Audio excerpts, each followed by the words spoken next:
నేరస్తులుగా రాజకీయ నాయకులు మాట్లాడడము, మీడియాలో అది డిపిక్ట్ కావడం వల్ల తన క్లయింట్కు నష్టం జరుగుతుంది. అది కూడా ఎన్నికల సమయంలో ఈ రకమైన నరేటివ్, ఒక హంతకుడిగా నేరస్తుడిగా నరేటివ్ బిల్డ్ చేయడం వల్ల మా క్లయింట్ నష్టం జరుగుతుంది అని అవినాష్ రెడ్డి తరఫున లాయర్ వాదించారు. దానికి కోర్టు ఎన్నికలలో ఈ వివేక హత్య అంశాన్ని ఉపయోగించుకోకూడదు అని నాయకులకు రిప్లైలు ఇచ్చింది.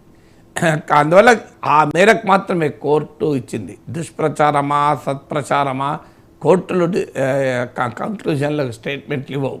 తర్వాత ఇక్కడ మన దేశంలో ఉన్న చట్టాలు ఏం చెప్తున్నాయంటే, మన క్రిమినల్ జస్టిస్ సిస్టానికి మూలం ఏంటంటే unless proven guilty one is innocent.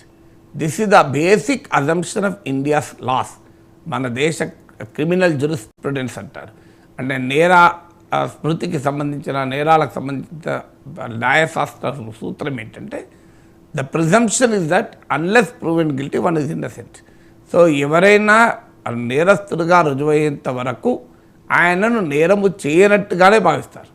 అందువల్ల ప్రాసిక్యూషన్ ప్రూవ్ చేసి నేరస్తుడిని తెలిపి శిక్ష వేస్తే ఇది అప్పుడు కన్విక్ట్ అవుతారు. సో కన్విక్టెడ్ కాదు, ఆయన అక్యూజ్డ్ మాత్రమే అన్నది నిజం అవినాష్ రెడ్డి. అయితే అప్పటిదాకా మీడియా ఆగుతుందా? ఇప్పుడు కన్విక్ట్ కావాలనే ప్రక్రియ 20 ఏళ్ళు 30 ఏళ్ళు జరుగుతున్న సందర్భం కూడా మనం చూస్తున్నాం కదా. 20 ఏళ్ళుగా 30 ఏళ్ళుగా పబ్లిక్ డొమైన్లో ఇక ఆ కేసు గురించే మాట్లాడుకుంటూ ఉండగలుగుతారా? సో ఆ కేసులో ప్యారలల్ మీడియా ట్రయల్స్ జరుగుతాయి మన చాలా కేసుల్లో. అంటే కోర్టులు తేల్చక ముందే మీడియా తేల్చేస్తే ఎవడు దోషి ఎవడు నిర్దోషి అని. మీకు ఈవెన్ సుశాంత్ సింగ్ రాజ్పూట్ లాంటి యాక్టర్ల మరణం అప్పుడు మనం చూసాం. శ్రీదేవి మరణం పైన ఇప్పటికీ కూడా కథనాలు వస్తూనే ఉంటాయి. అందువల్ల శ్రీదేవి మరణం అయితే కేసు లేదు, బట్ సుశాంత్ సింగ్ రాజ్పూట్తో కేసు కూడా ఉంది. సో అందువల్ల కేసు ఉన్నది కనుక ఎవరు మాట్లాడకూడదు అనే కండిషన్ పెడితే అసలు ఈవెన్ అవినీతి ఆరోపణలపై కూడా మాట్లాడకూడదు కదా. ఎందుకంటే అవి కూడా కేసే కదా, అది కూడా అల్టిమేట్గా అక్యూజే. ఇప్పుడు స్కిల్ డెవలప్మెంట్ కేసు ఉంది. చంద్రబాబు నాయుడు ఆరోపణకు గురైన వ్యక్తి, నిందితుడే తప్ప నేరస్తుడు కాదు. జగన్మోహన్ రెడ్డికి సంబంధించిన అన్ని కేసుల్లో ఆయన నిందితుడే తప్ప నేరస్తుడు కాదు. కవిత నిందితురాలే తప్ప నేరస్తురాలు కాదు. అరవింద్ కేజ్రీవాల్ నిందితుడే తప్ప నేరస్తుడు కాదు కదా. కానీ రోజు అరవింద్ కేజ్రీవాల్ అవినీతి పడని బీజేపీ విమర్శించడం లేదా? సో ఎవ్రీడే విమర్శిస్తుంది కదా.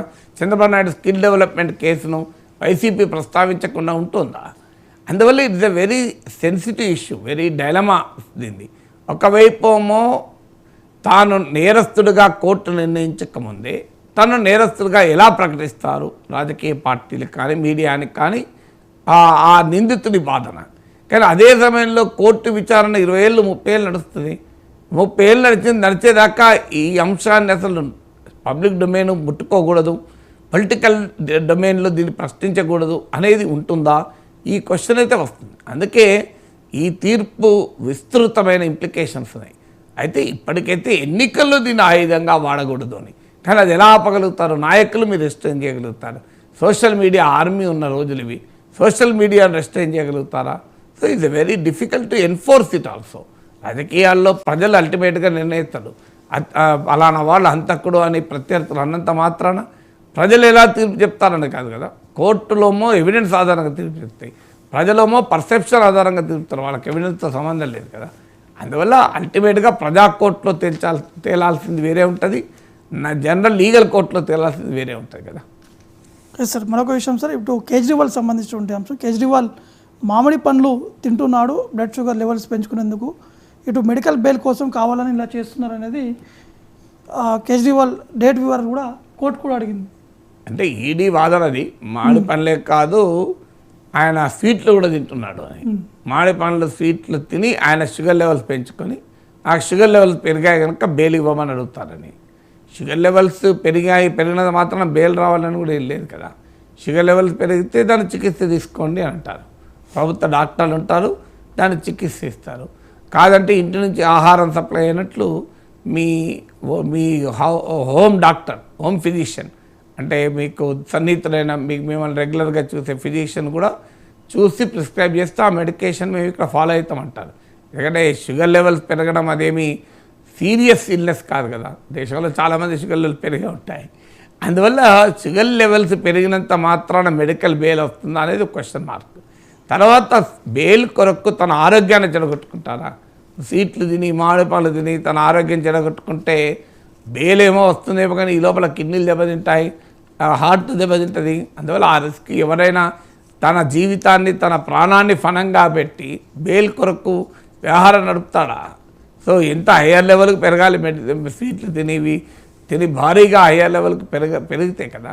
అందువల్ల ఈడీ వాదన హాస్యాస్పదంగా ఉంది. మామిడిపళ్ళు తింటున్నాడు, స్వీట్లు తింటున్నాడు, ఇంకా నయం డైరెక్ట్గా షుగరే తింటున్నాడు అని చెప్పలేదు. సో అందువల్ల మామిడిపళ్ళు తింటే ఆయన ఆరోగ్యానికి మంచిది కాదని ఈడీ కన్సర్న్ ఉంటే చెప్పచ్చు.